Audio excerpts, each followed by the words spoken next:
my favorite, Will. We finally got there. This is my favorite. Yeah, who is responsible? Oh, that's what you want to talk about, right? You're really worried about this, aren't you? I am, because I think that, a lot of people aren't recognizing all the fine print that we have in the world of internet contracts and how they get changed all the time with these little updates. And, it's an easy choice for us.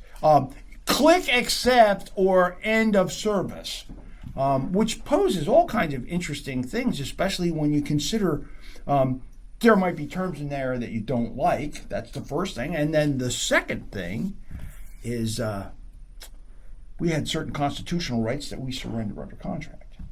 And we're starting to... All right, give everybody a sense of that. Okay. So, I wrote an article years and years ago called It's a Contract, Stupid. Everybody says, it's against my rights. I have certain rights. I have rights.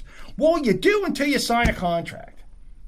And the contract, in particular, the part that always gets me all ruffled up is arbitration. Binding arbitration. Which sounds so friendly, doesn't it? You don't have to deal with lawyers. Only you actually do. But go ahead. Well, you do, but it's like the whole thing is really, it eliminates some fundamental things that people think that they have the right to, which would be class action suits, and also to have a right to be determined your fate by a jury of your peers. Binding arbitration. So pretty much gave up all your legal rights. Pretty much. And when you look at binding arbitration, so let me get this straight. So I entered into a binding arbitration agreement with Google, for instance. And who has how many hundreds of lawyers helping their side. And the Arbitration Association, they use a lawyer. They use You're not talking to a human, you're talking to a lawyer, by the way. They use Charlie the arbitrator because Charlie gives them, good decisions, and so then they're repeat customers. I come in, they never met me before, and it's like I really got 3 strikes against me. But I'm not going to say that arbitration can't be fair, but let's just take a look at it. Why is it so important that arbitration has to be in everything? Why is it that we want to dump our right to a trial by our peers? That's one of the foundations. Well, I'll give you a couple reasons. Number one, no judge will ever let you get to the jury because it upsets their docket. So they'll throw you out of the room, bring the other lawyers in, and have secret conversations that their client doesn't even know about, which is basically anytime you come into my court in the future, I'm going to get you. So that lawyer's like, well, my client, but also my business. So the whole system's a sham at this point. Bunch of judges who work 3 hours a day, 3 days a week, talking about how hard they work that can't be fired. I mean, you want to talk about a bunch of nonsense. If you want to know where to find the least amount of justice, go to an American courtroom is what I tell everybody. Well, there you go. So why don't we go into arbitration? Because you're going to get it anyway. Why don't you just make it easier on everybody? That way it doesn't even cost me money. Okay, so I'm gonna answer that. So if that was the case, and the fix was in all the time in the courts, well, it's not the fix. It's just you're not going to. It's the system. It's there cumbersome. To support the system. It's cumbersome, which is an easy, lenient life. However. Why do you think people are so mad at judges, and why do you think President Trump was so easily to get people to turn? Because if you had any touch with this system, the only thing a courtroom exists for, Ed, with all due respect, is to make lawyers and judges richer. Well, that's certainly one of the criteria. No, that's it. That's what it exists for. We've evolved to that. But I'm just going to go back to my personal experience. That's my personal opinion from personal experience. But there is an element of you don't know. And I think that's where the difference is. When you're doing a plea, for instance, not that I've had to go through a criminal plea, just to let everybody know. But when you do a plea, it's because you think, you know what, they could go against me here, and I could lose the whole shebang. I could end up in jail, or whatever the case may be, or a bad ruling against me. It's that mystery that kind of like makes people want to come to the table. Okay. if it's an arbitration scenario, we no longer have that, especially when you're looking at there's a repeat customer because there's an innate conflict there. If you've got the provider who deals with 2,000 cases with the American Arbitration Association a week, and you've got all the individuals who are up against it, you can pretty much figure out which way it's going to go when the rubber hits the road. But let's go further in terms. But they're totally objective. Well, so they say. I mean, them reporters, absolutely, and doctors, absolutely. Even though Thomas Kuhn showed the MIT philosopher and physicist showed years ago that physicists lied about Newtonian physics, even though they knew relativity had undone it because it fit their model. Physicists and science couldn't be objective, but you put on a black robe, you could do it. Well, let me just say. The magic black robe. You get that in the same store you get your Harry Potter I am going to give everyone here the best piece of advice that they can have that's worth billions and billions of dollars worldwide. Stay out of litigation. Don't go there. All right, well, let's go back. So I'm building my artificial intelligence machinery. Yes. All right, it's evolutionary. Yes. All right, so think of the thing so maybe you can't follow. Think of the thing in your car. And you started with the road atlas, right? It was a piece of paper. Yeah. You trusted the source, Rand McNally, right? You knew that it was dated. If they built new roads, it wasn't going to be in your paper thing. So then we moved to like MapQuest. All right, you didn't have to buy that anymore. You could just and then you had those directions, but again, the road. Then you moved to basically taking the Census Tiger files and converting them, and that became what was Garmin. That was the first kind of GPS machine in your car from basically the 80 census where they went out and mapped. And to the point now where you have the Google car driving around, finding the new roads, constantly updating the system and a bunch of. You don't know who any of these people were. You would have no idea that I worked on the Census Tiger files. I worked in helping to convert those over to polygons and stuff in the early part of my career. But I was a bit player. I'm not saying I was responsible. A bit player in it, and thousands of other bit players like that. And now we have the Apple Maps, the Google Maps, Waze, whatever one but you have an option. They're all kind of integrated now anyway. And it evolved, and it's really very useful, except for when it drives you into the river because I got it wrong. But most of the time, 99.9% of the time, extraordinarily useful piece of technology. But I have no idea who developed it. What makes AI different? Because and for those who don't know, I'm an academic, so we got a book under development right now. In your chapter, Plausible Deniability, you say basically AI's evolution might be the greatest whodunit of all time. What do you mean by that? Well, first of all, we're looking at it's gradual incrementalism is what happened. So the first guy, and we're going to be doing a thing on the history of AI development, which I couldn't have even started with, but luckily the good doctor here was able to come up with. I don't want to talk about 1983. We were actually working on this stuff. But the thing is that each one of these things have built upon the other, and so the first thing is when I refer to the great whodunit is we don't actually have an inventor, so to speak.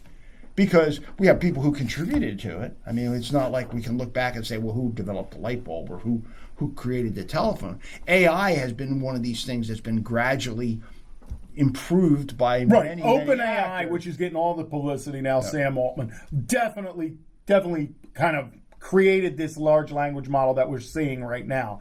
But literally, I can remember programming on an Apple IIe, putting in responses for work, and you could build kind of this interaction with the computer, back in the mid 80s, and you could get it up to the intelligence of about a 2-year-old. Right, but this evolved. Like lots of people worked on this. It's been a build on to a build on to a build on, and so it's become the Great Blob, so to speak. And the people. Well, it exists, but there's not an owner. There's not an owner, and there's different technologies that are out there, which we've discussed. The pros and cons to a lot of them. But the fact of the matter is, who is responsible? And let's go one step further. Definition of AI is its ability to write its own code.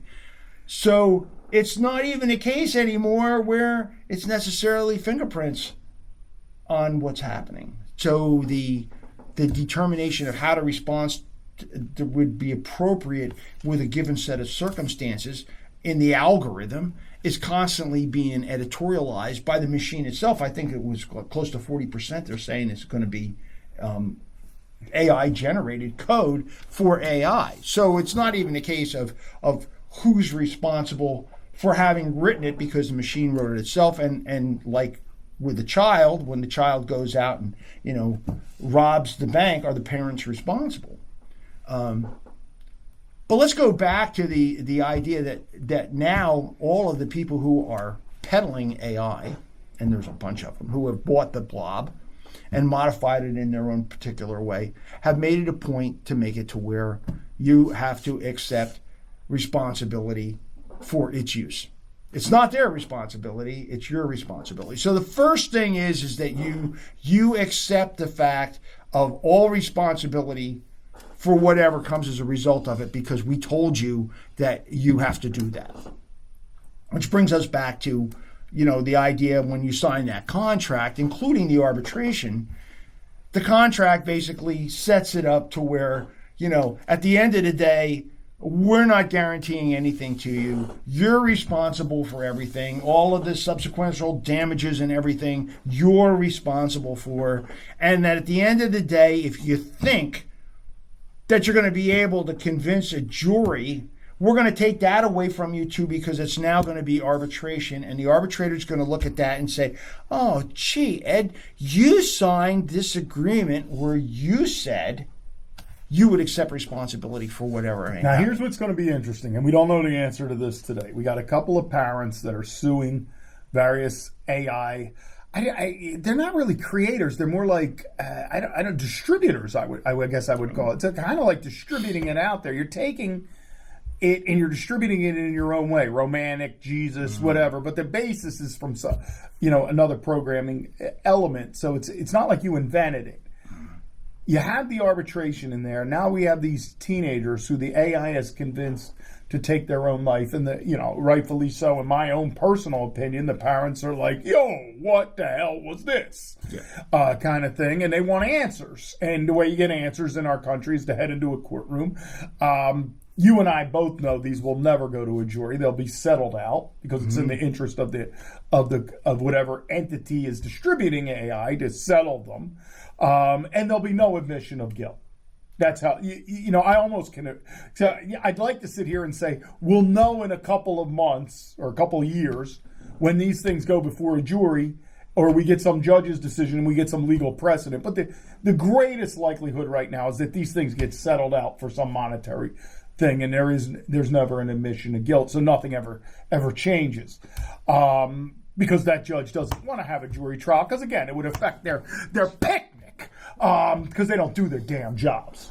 All right? And if you are a judge and you disagree with me, please leave a comment here so I know who you are, so I can write back to you. All right? And I promise to write back to you and point out everything in your life that's bullshit. All right? So now that we have thanks for telling me how you really feel. Yeah. No, I'm sorry. No. This is something that should go to a trial. But they'll push it into a settlement. The insurance companies will push it into a settlement because of fee shifting and every other thing that lawyers have come up with to make more money for themselves and never have to go to court and never have to win. All right? AI reminds me of lawyers a lot, right? Only profession in the world where you can lose your every single case you're ever in and you still get paid. AI can be wrong about everything and people will still ask the questions. Absolutely. All right. So now, how do you ever get to an accountability element here? Well, I mean, you're generating billions. So all you got to do is give these poor parents who lost their kid a couple million. It's more money than they've ever seen. Basically, it's the Don King, Muhammad Ali kind of scenario. I owed Muhammad Ali $10 million, but I brought him a suitcase with $1 million in cash because he never saw that much money. So he just signed his contract and signed his constitutional rights away. That's what's going to happen here. So how do we ever get to the truth? Well, and that certainly. And listen, the parents, I don't blame them for not going through the court system and saying, I'm going to hold the industry responsible. You'll never get there. They'll tire you out till you take the check. Well, and even if the jury offers, the judge may say, well, that's an inappropriate award. So this is that, and without getting into the well, I signed away my rights and I went to arbitration, but could the teenager sign away his rights?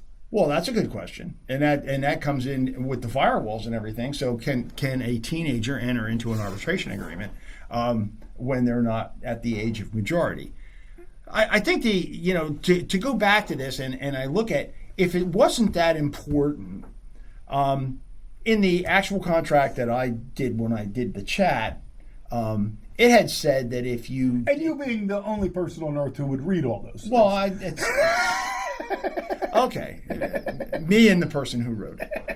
And I looked at it, and it was like Chapter 30, Paragraph 2 said that if you wish, you can waive arbitration and provide written notice within 30 days. The fastest email I ever got was when I was told that at that point my subscription to the services will be terminated at the end of the period. So basically it's arbitration or not. Exactly. It's not a choice. And where this gets particularly interesting is, we go a little bit further into the rabbit hole. We are moving into a direction more and more where everything has become computer based. An example I had was I recently wanted to get a building permit, and I found out the only way that I can get the building permit is online. Okay, fine. That means I have to have an internet provider. So the internet provider has a whole series of things that are terms and conditions, the contract, which obviously is outside of the realm of... Come on, let's face it. We all get to that screen and we hit the agree as fast as we can because we got to get to whatever work we got to do. Absolutely. So what's happened is we've created a new legal reality by contract that is just basically one of submission on our part because we're so anxious to get the entertainment that's coming through the screen. I mean, think about it. If you didn't sign up for an internet provider with all the terms and conditions, you wouldn't be able to have these exciting moments right now with me and Will talking about AI. And because you were so anxious for that, you didn't bother to read Chapter 30 where you gave up your rights. Well, let's be honest. Let's also be honest. All right? And again, we'll get back to AI. I could call this one guy against the legal system, but let's also be honest. We've come to the conclusion where we don't write anything in English anymore. We've created this language that you have to go to law school to understand, and the judges understand, and then they tell you, you're stupid. Well, let me go back to that chef, Gordon Ramsay's mentor. Why are we letting people less intelligent judge us in the first place? What makes a judge smart? Because they went to law school? Well, the judge is supposed to be a moderator, and the decision's supposed to come from a jury trial. And the jury... You're never going to see a jury! Well, now we're getting into... You're starting to sound like me 30 years ago, Will. But I become more pragmatic with age. The thing is that if we don't at least leave the avenue open for a jury trial. Yeah, but let's remember also, let me say one more thing about the jury trial. Isn't it funny that we've created a system so complicated that at the end of the trial, the judge goes, here are the rules on how you have to think when you're in there, so you think like I want you to think. The whole thing is a jackass joke. Well, put it back in English. Alrighty then. So... But why can't it? Look, God himself only had 10 rules, and they were written very succinctly. Don't kill, don't steal. And we took those 10 rules, and we've convoluted them to the point where we don't even know what the truth is anymore. And manifested by this AI. That's why you need the AI Jesus, because he's going to be able to convolute those 10 rules. The point is that, ladies and gentlemen, when you enter into a contract, and there are terms and conditions that are inconsistent with what you perceive your constitutional rights to be as they were written on a piece of paper a couple hundred years ago, and you surrender those rights, you no longer have them. Class action lawsuits, for instance, are prohibited in most of these agreements because you know why? It scares the living daylights out of them that all the parents who have had negative experiences with their children's interaction with a chatbot would actually gang up together and hang them out to dry. You mean when you put this stuff out there, then you'd have to think about it and its consequences and the ripple effects first. So this is the way around that. To say, basically, you're going to go into arbitration, but even better, to be able to claim, I didn't invent this. It invented itself. So I'm going back to when we were doing the research with the romantic AIs and the chatbots to say, okay, well, what is this stuff? What is it going to do to our kids and everything else? You really talked to the AI and it said, look, I'm programming some of this. Mm-hmm. Now, what human do you hold responsible? And you said yourself, this was a moment of just like a gasp kind of moment, a moment of you sitting there going, this thing has the latitude to develop itself. It's been directed to do so. So who's responsible then? Well, that's the interesting I mean, even if you got me in front of a jury, I could sit there and go, well, that part of it was what the artificial intelligence did itself. We would have never put that. We're now going to put safeguards in. Because isn't that what they're claiming? And here's the next part of it. Can you sue an artificial entity? See, you can't sue the Well, I guess you could, but doesn't have any need for money. So what are you going to get in the civil court? An apology? And is it going to be able to come in and testify? The fact of the matter is the only people who are responsible for this are the facilitators of this. Now, I'll give you an example. Let's say I hire... vast majority of which who are actual creators are billionaires with teams of lawyers coming up with these words. That to a degree they are, but let's just so I hire, Will to oversee court operations, which obviously is going to be a very inflammatory scenario. It's not a place for me. No, it's not. So... who's responsible? If I sent him there to do that, am I responsible for that? Did I facilitate you being there? I would say probably I do hold some sense of responsibility because I am aware of, how friendly he will be in that form. So let's go back to the providers with the AI services. So yes, they are not directly responsible because it's all part of the blob.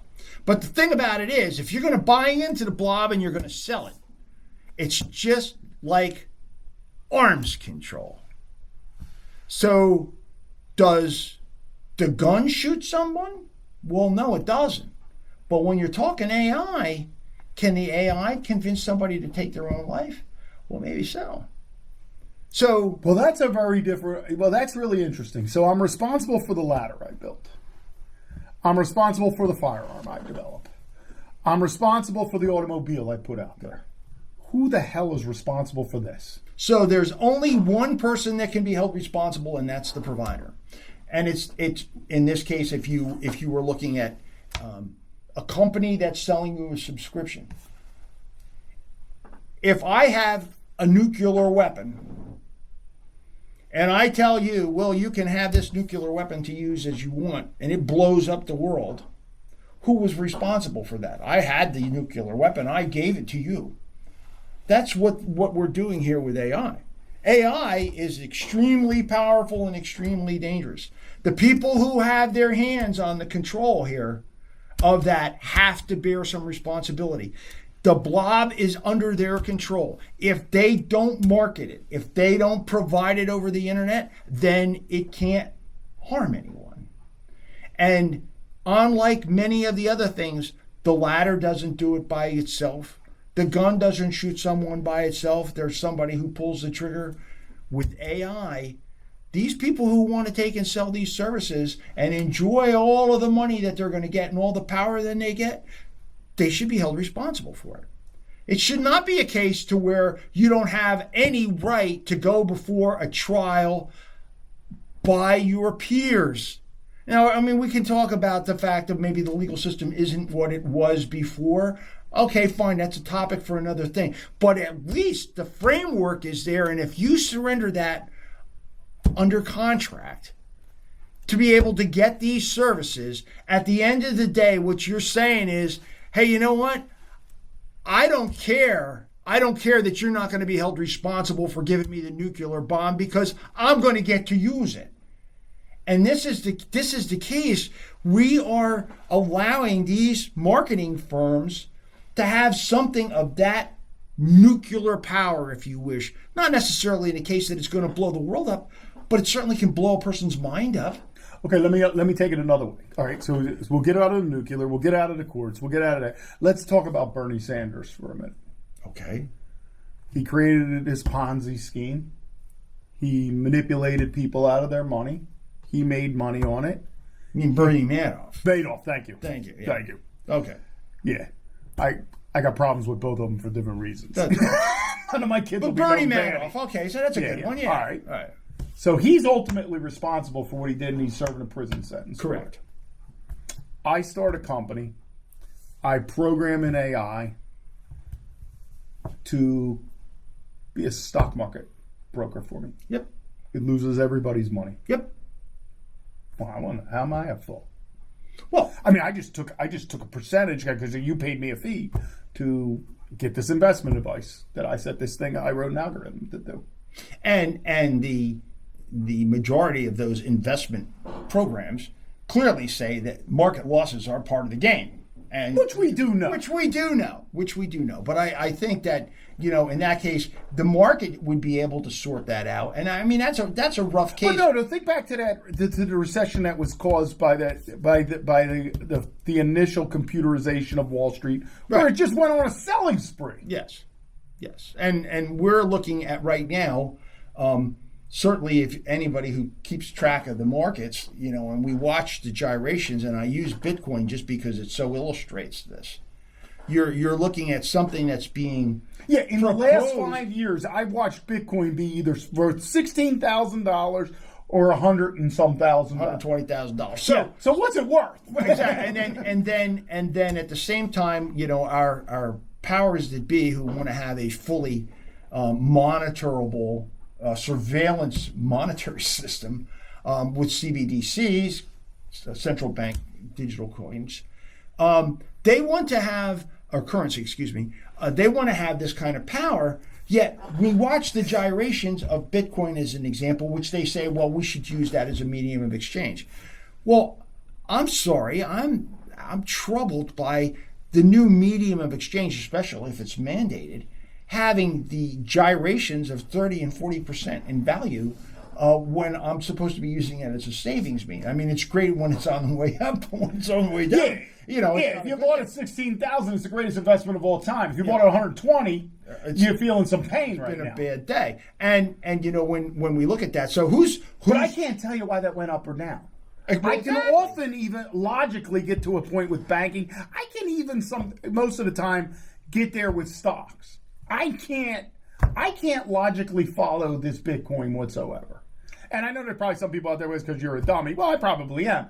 But I'll also say it's peculiar. And when we see that type of variation, and I say this mostly because so let's go into the brave new world that we talk about with financing and things like that.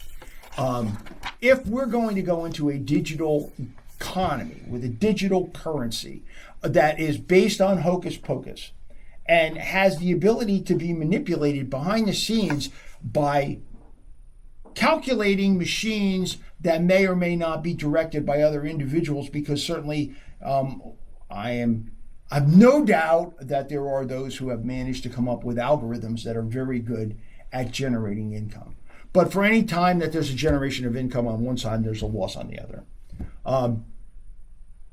Who's going to be responsible for that? That's the blob again. And it's interesting, all financial advice has that great disclosure. In fact, actually, come to think of it, and I used to chuckle about this. Professionals, did you know professionals generally only practice? Yeah, well, that's what lawyers do. Everybody, medical professionals, and same thing. Financial professionals, they're only practicing too, because at the end of the day, they're not responsible. The doctor's not responsible if my arm falls off after he operated on it. And good Lord, as you've demonstrated, no one's responsible in the court system.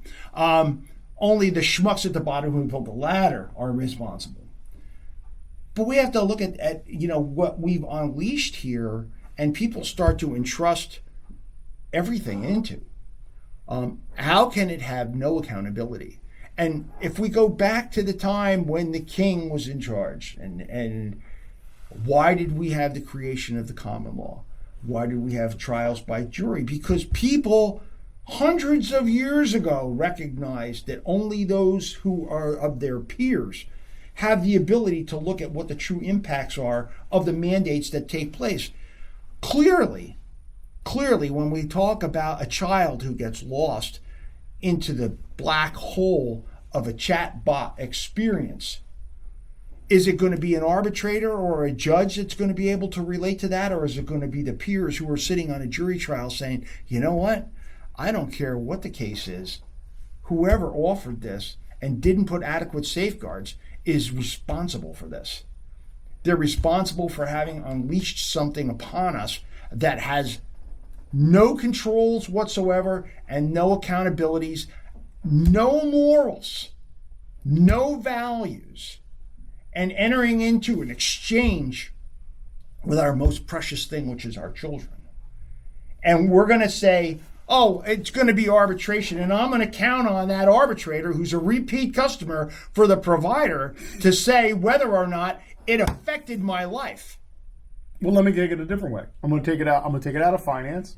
I'm going to take it out of court. I'm going to take it out of all these things. I'm going to take it to another one. COVID vaccine. Okay. You write about in your chapter how COVID vaccine was sped up by AI testing. Mm-hmm. All right? Good thing or a bad thing? Was it good or bad? And I don't want you to definitively answer. What I'm looking for here is, can you tell me after that was done whether the COVID vaccine worked or not? I mean, the COVID vaccine to me has become more like religion than religion itself. All right?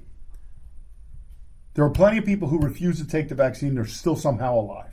Mm-hmm. All right? There are plenty of people who took the vaccine. I'll be the first to say I took the vaccine. I will also say now, I took the vaccine a couple months ago because my doctor said you better take this because of some other medication you're on.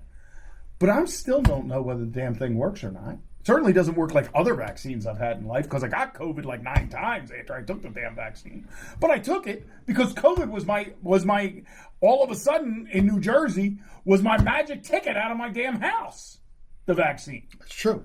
Did it work? I don't even know whether it worked or not yet. At this point, I'm alive. Yeah. So are a whole bunch of people I know who refuse to take it.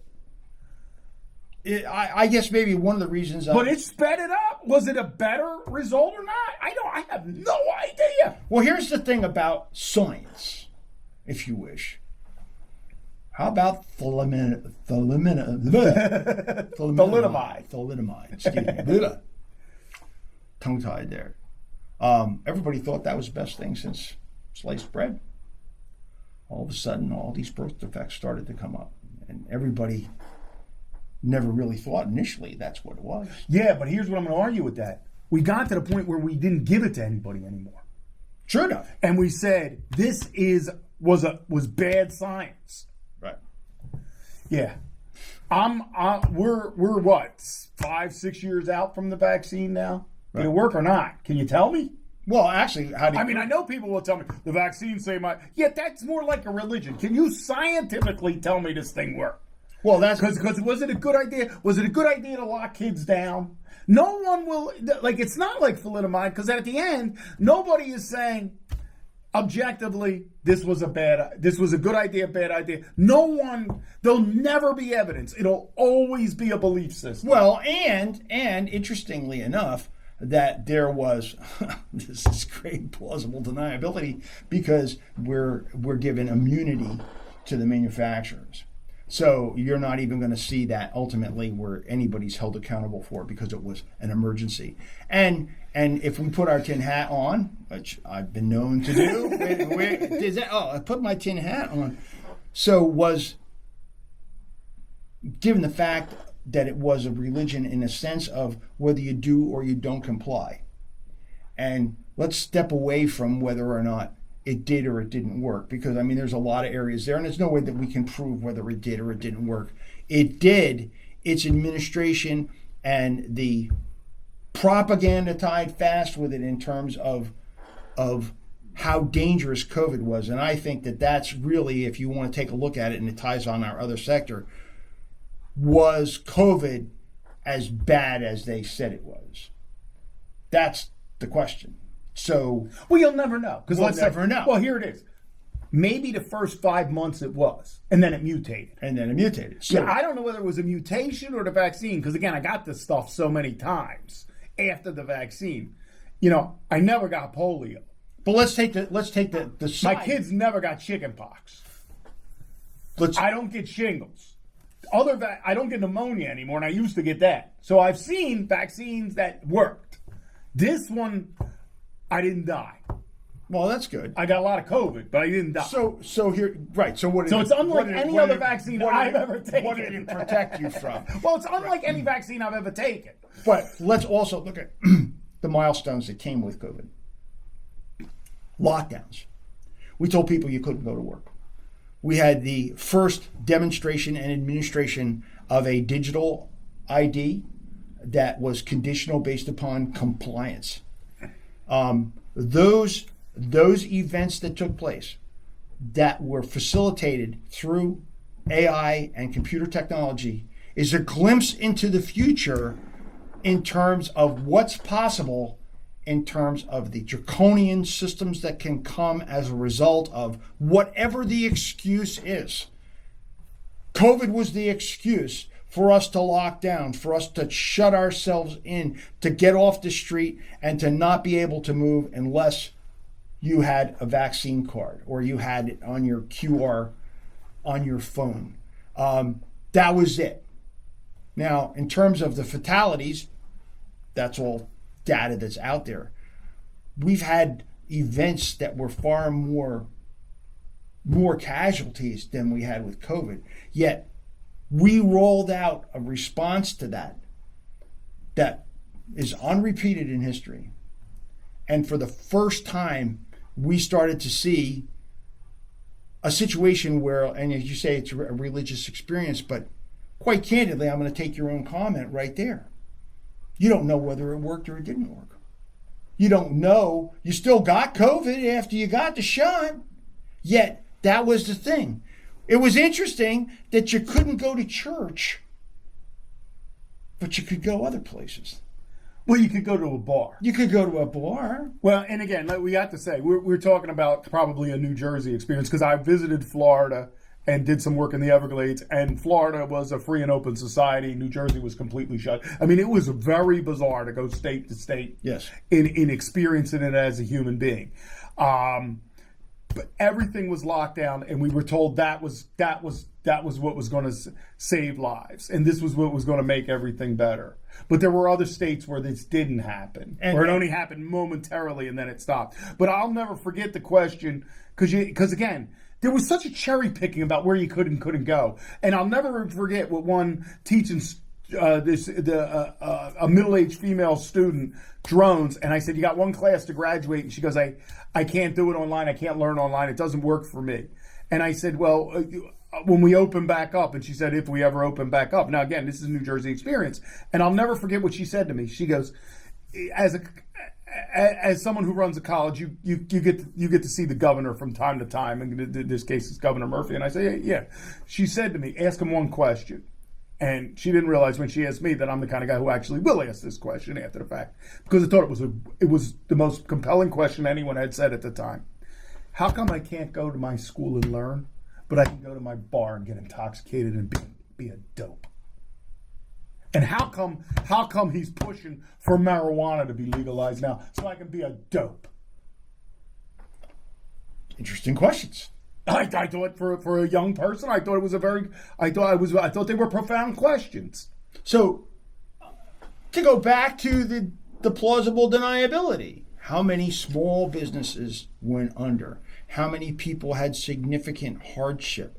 How many people ended up separated from other members of their family because they took opposite sides on the same topic? Who was responsible for that? Because it was facilitated by the blob.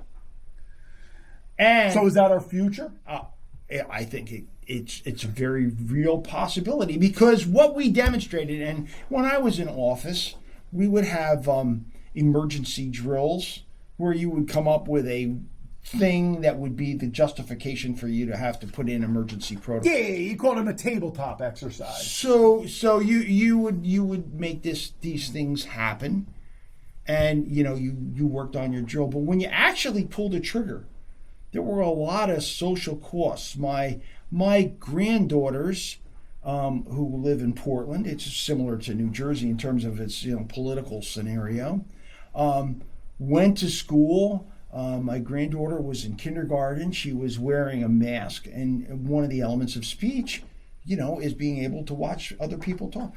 We went and did many bizarre things based upon a presumption of fatality, which in reality, it was nothing like the plague at all.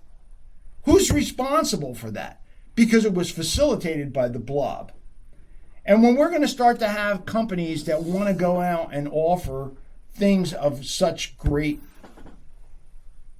importance, if I wish to say, to our children and our society, who are going to offer a surveillance state, and no one's responsible for the results of that. No one takes the heat when it didn't work or the presumptions were wrong. And it all becomes too big to fall. Well, because, and I'm not picking on either side. I'm going to say it this way. If you were a believer, the other people seemed ludicrous. And that's how they were painted. I mean, the Governor Murphy got on TV every day and had, called people knucklehead. Yep. And it had a rating system of how knuckleheaded they are. And that's if you didn't. So we got to name calling. Because that's what that is. All that I don't call names. All you did was call people names. I watched it on TV every damn day. Peer pressure. Right? So you're an idiot if you don't take the vaccine. All right? Now, if you're on the other side, you're indoctrinated if you do. Now, and we politicize. So, and the scientists were bizarre in and of themselves because I watched everything. I watched it all because I had to follow it all and I had to run an organization through it all. And it's like, at the beginning, don't wear a mask, it'll have no effect. And then, you had people wearing masks alone in their own car. Yes. Yeah. And then, because we held an event here, an outdoor event, and it was like one of the only ones people came, I'm in New Jersey, people came from Maine, one person came from Michigan, because there was nothing else to do at this particular time. But we held an outdoor event because I read the science, and they claimed 2 people out of all COVID was caught outside. And, as someone who studied science, that's called 2 anomalies. And let me tell you what that is in my mind. That's 2 guys who were probably cheating on somebody and got caught and swore to their dying day that they got their COVID while outside because they weren't going to admit to the truth. But 2 people? No, there's no such thing. You couldn't get COVID. That told me you can't catch COVID outside. But we couldn't be together outside unless our daughters were getting married and we were the same governor in New Jersey. Then the rules get to get changed. If your daughter gets married, you got to stay at home. And if my daughter gets married, all of a sudden the science doesn't matter any damn more. My goodness, you're wound up today. Come on. So come on. But let's go back to AI. AI is the one that pushed the solutions out. That's right. AI came up with a lightning speed solution that's going to work. That did not prevent me from getting a disease. So then the question is, and I'm not an anti-vaxxer. I have literally took the thing last month. So then we have to ask the question, as this was peddled to everyone, and the importance of it was made paramount in terms of whether or not you were a socially accepted person.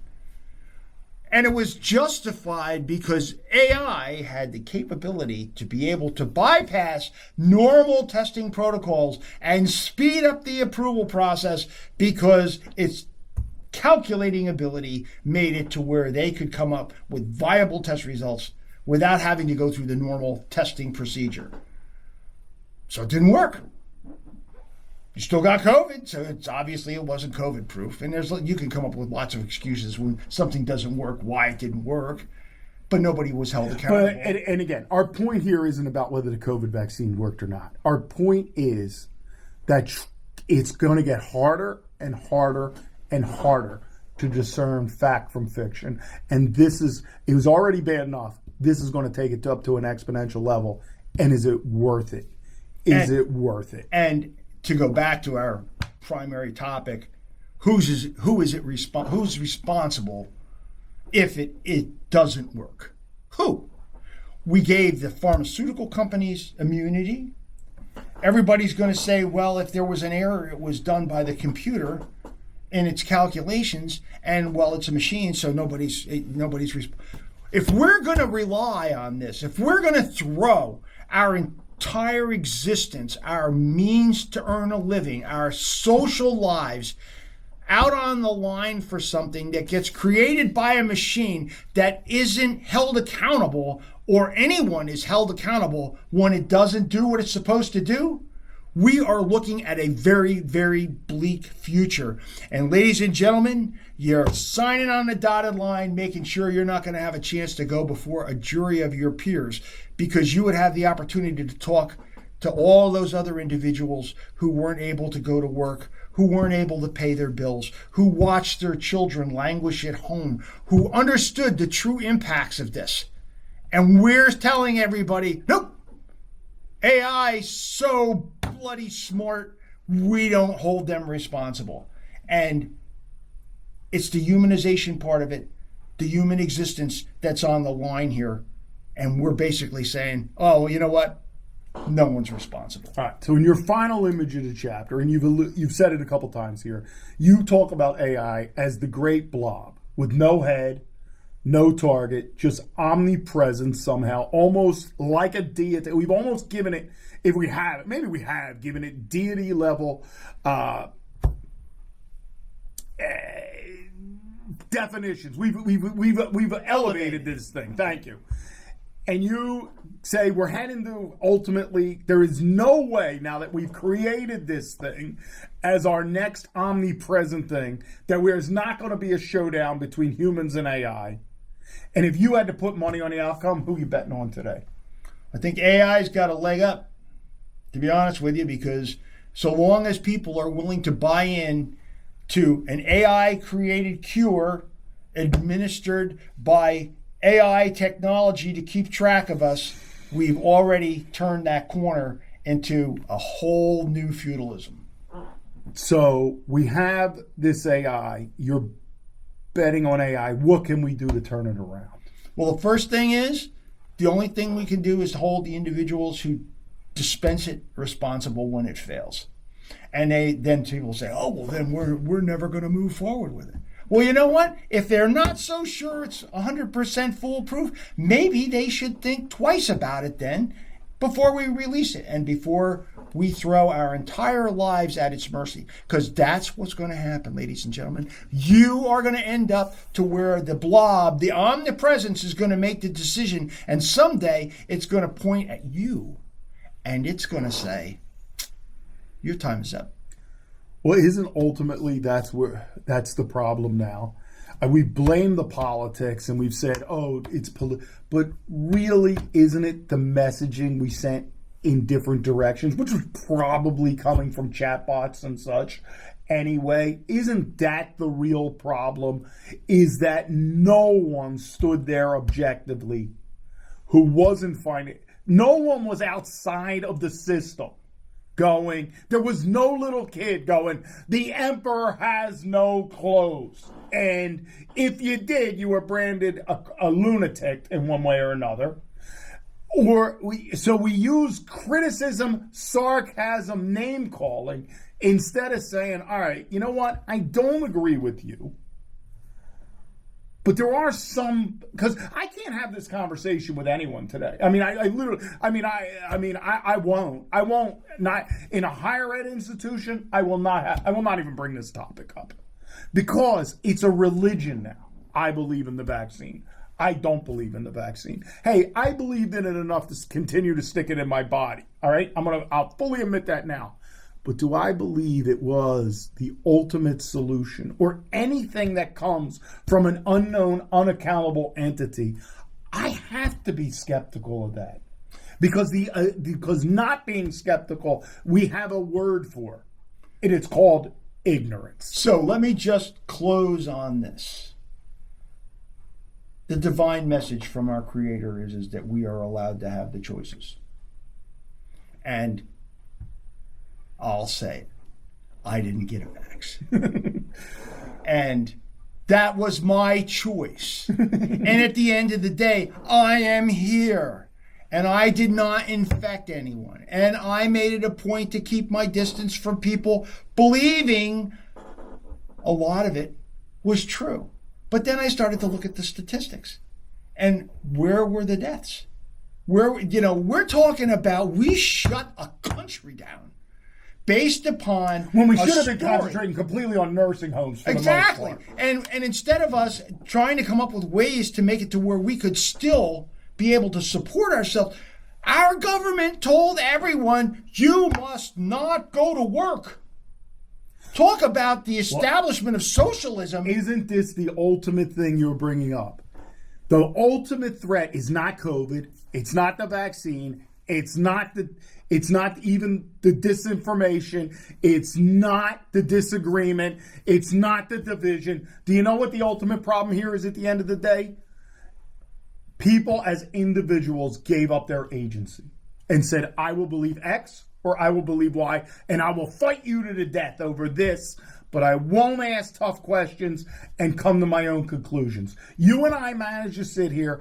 I took the vaccine. You didn't take the vaccine. We still can be friends. We still can have conversations. It's not all about that. What it's about is, and this is why we can stay friends, neither of us gave up our personal agency. Neither of us gave up our personal decision power. Neither of us turned our lives over to a machine. And we base our entire political philosophical basis on free choice. Free choice. A woman wants to have an abortion. It's her choice. I would choose not to get a vaccine, and I would be told, you can't even go buy food. You can't go out of your house. You can't interact with anyone. Ladies and gentlemen, if you don't think that the people who watched this happen with COVID aren't already thinking about what the next great excuse would be for the lockdown, to where that thing on your phone, whether you do or you don't go forward, is going to happen, you're fooling yourself. Because it's coming. And the best part about it is this time, I don't have to be personally accountable because the machine told me the answer. Good. Because I can plug in 0.0016 information, and that's the facts. Yes. And this is why, at the end of the day, even though I've done more with drones than a lot of people will ever even know, I can't be for this AI because I'm just watching people give away their agency. And I'm watching it make everything worse. And it's taking away the humanity. And it's taking away my criticism. It's taking away my personal choice at the end of the day. And what's the value of being alive when I've given all that away?